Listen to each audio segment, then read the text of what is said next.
à Bambey, au cœur du Bawol,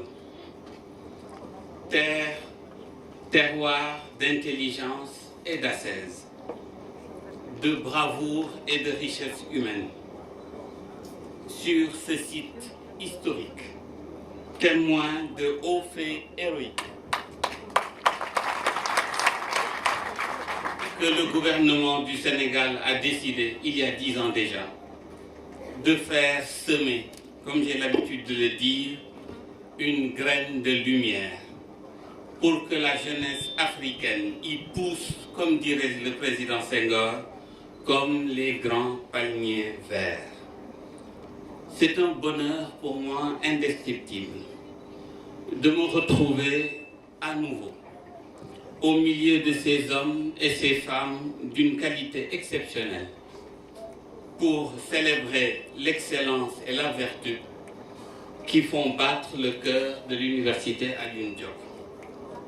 Laissez-moi alors vous redire toute ma fierté et mon admiration pour cette talentueuse équipe de pionniers, héros anonymes, humbles et généreux, animés de fortes convictions et déterminés à servir, et dont la présence ce jour rehausse l'éclat de la cérémonie. En me choisissant comme parrain ou coparrain, vous m'offrez le plaisir de revenir à Bambey en externe, après les 1000 jours passés ici en interne, pour créer avec vous un nouveau pôle d'espérance. 1000 frissons me traversent le corps et l'esprit à la seule évocation de Bambey. Toutefois, mes pensées tendres vont particulièrement aux populations et aux élus de Ndangangma, Ngogom, Lambaye, Ngundian, qui ont offert leur terre sans contrepartie équitable, en espérant contribuer à l'effort de développement national.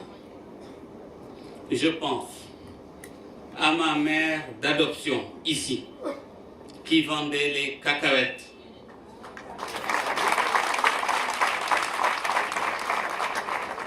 et dont les cacahuètes étaient la seule nourriture disponible sur place à la création de l'université.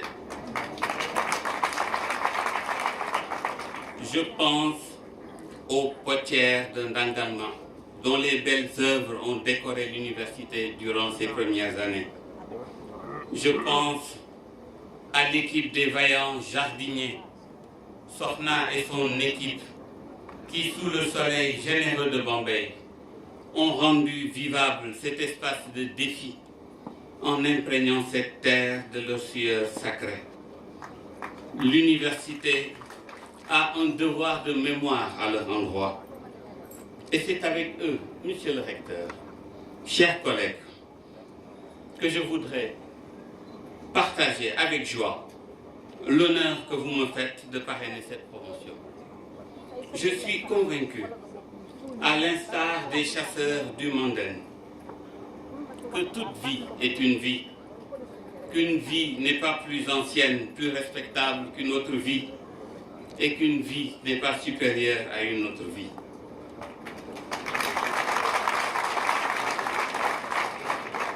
Monsieur le ministre, honorables invités, chers étudiantes et étudiants, créer une université, c'est offrir un produit, le diplôme, et former un étudiant dont le profil incarnera le produit.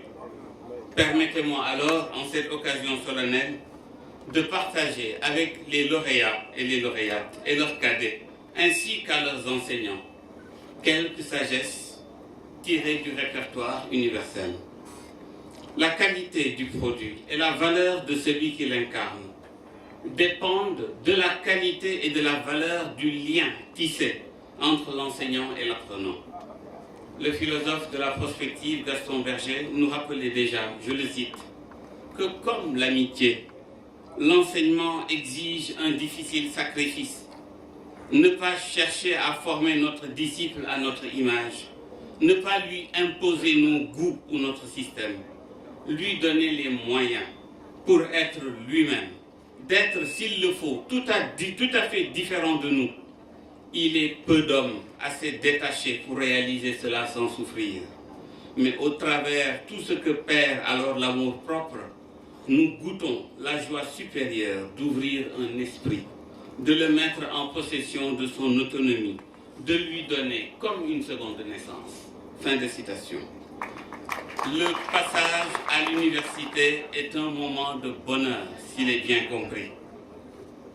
Mes chers amis, comme le dit la sagesse, le plus beau temps de la vie n'est pas celui où l'on n'a qu'à se laisser vivre. C'est celui où, en pleine possession de ses facultés et en pleine maîtrise de soi, on est engagé dans la lutte pour l'existence, où l'on a conscience d'y jouer d'un rôle utile et de faire un peu de bien autour de soi, selon les moyens dont on dispose et la situation qu'on s'est faite à soi-même par ses libres efforts.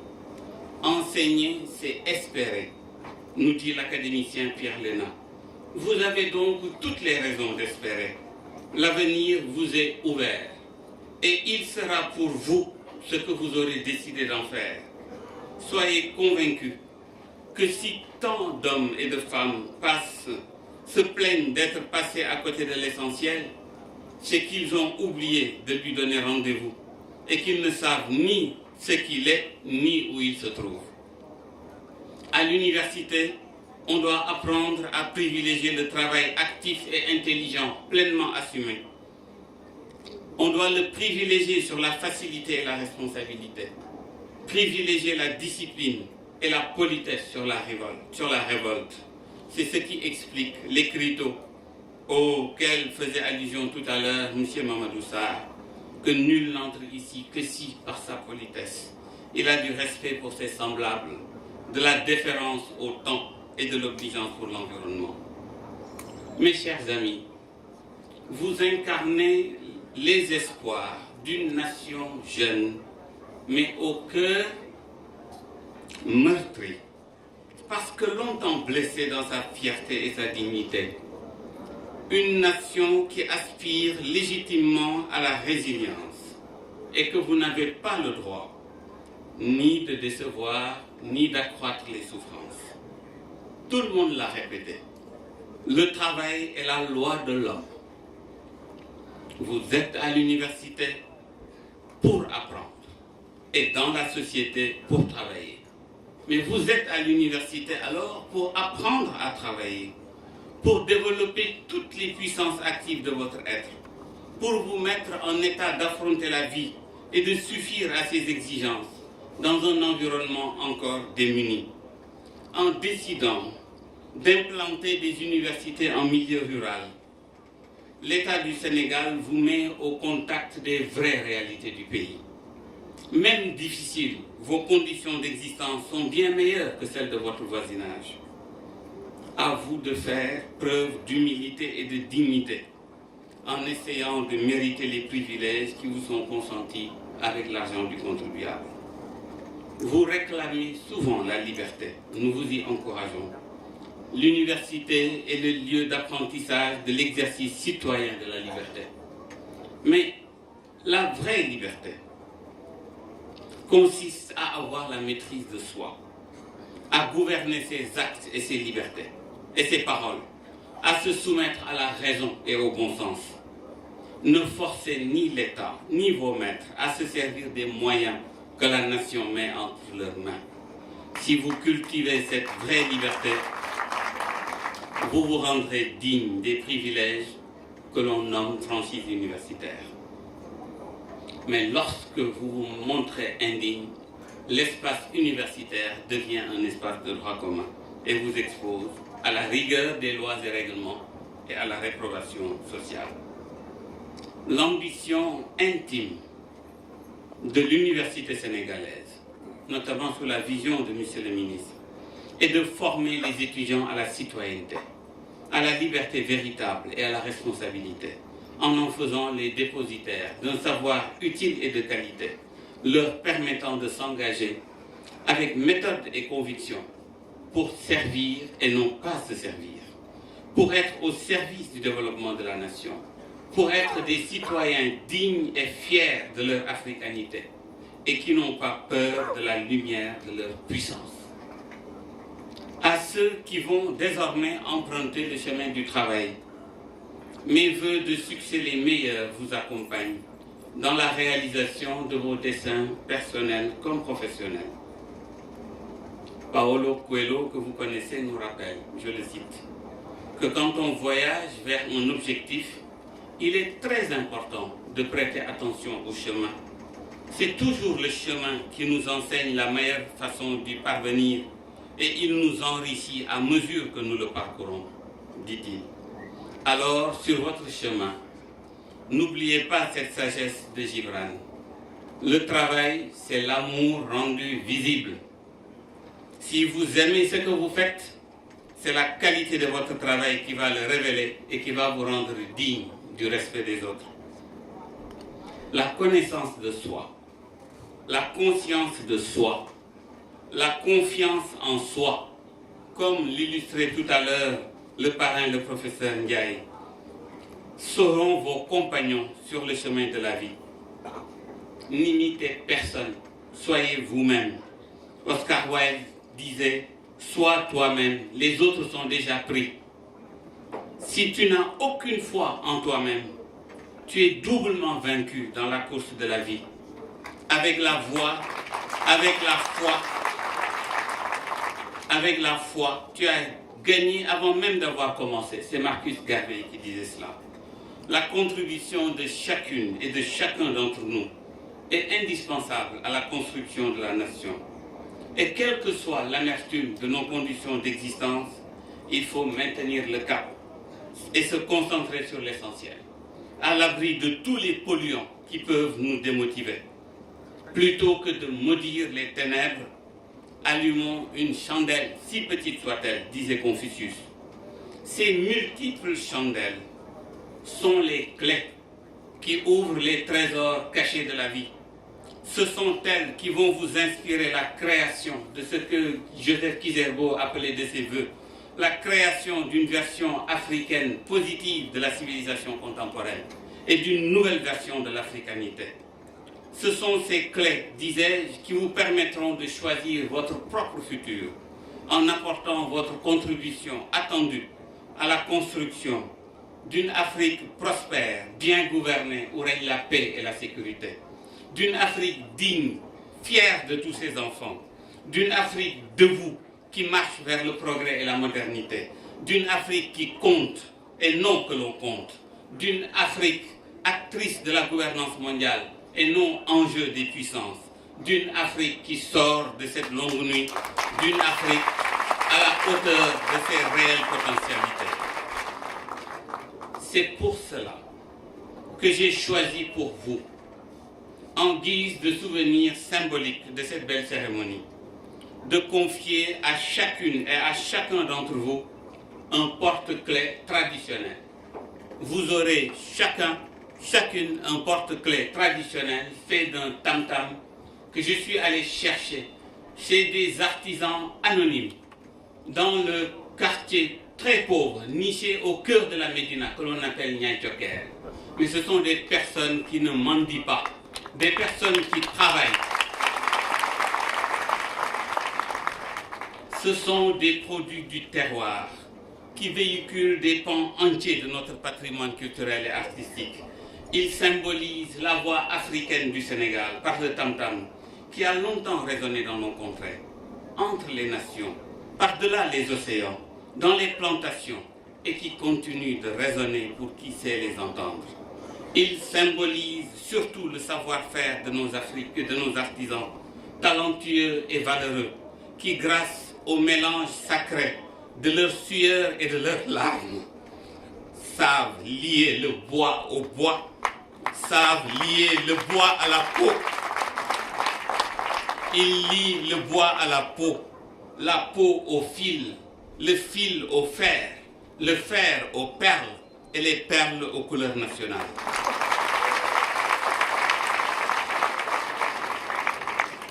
Vous pourrez y accrocher toutes les clés que vous aurez vous-même choisies pour ouvrir les voies qui mènent vers les différents chemins de la vie. Le plus important, et je vous le redis mes chers amis, vous serez les seuls à choisir les clés qui ouvrent les différentes portes de votre vie. Les paroles de nos chers parents peuvent sembler être une voie vers notre destin. Les actes d'un tiers admiré peuvent nous inspirer. Mais sachez qu'il n'y a aucune influence plus grande que celle de notre propre volonté. Vous serez seul responsable de vos choix de vie. À vous alors de choisir les bonnes clés. Dans la quête des clés, soyez parmi ceux et celles qui accordent au quotidien une place centrale à l'éthique, qui aujourd'hui est devenue à la fois une compétence professionnelle, mais aussi une énergie vitale. C'est l'éthique qui doit irriguer l'ensemble de vos actions et fortifier vos convictions. Vous avez besoin de l'éthique pour vivre et pour aimer, pour forger votre leadership et créer une vision, pour bâtir une organisation, gouverner ou gérer, pour travailler avec intelligence ou assumer toute responsabilité. Voyez-vous, votre parcours vient de s'achever. Comme nous, tout le monde quittera l'université un jour pour répondre à l'appel du travail.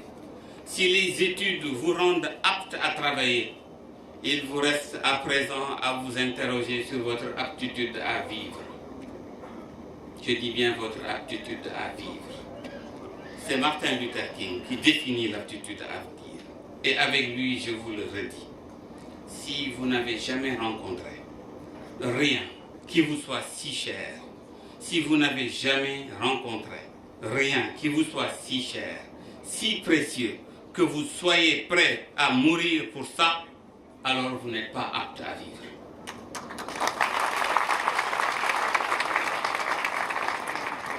Senghor en a fait le viatique de la jeunesse sénégalaise. N'ayez pas peur. Nous disons non à la peur qui fait fuir. Nous disons oui à l'appel de l'honneur. Pour le Sénégal, pour toi au Sénégal, tel Lat Dior Ngoné Latyr, tendant nos jeunes cœurs vers ton soleil. S'il vous plaît, oui. S'il vous plaît.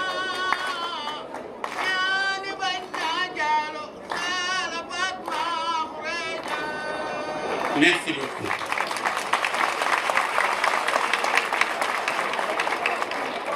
Pour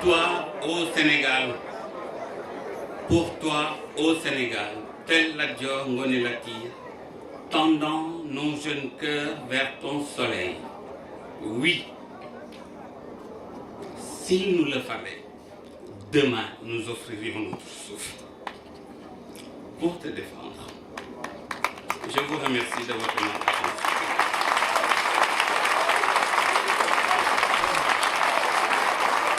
Des applaudissements, mesdames, messieurs, pour le professeur Abdoulaye Cissé. Des applaudissements pour le professeur Daouda Ndiaye. Des applaudissements pour le professeur Matar Moursek.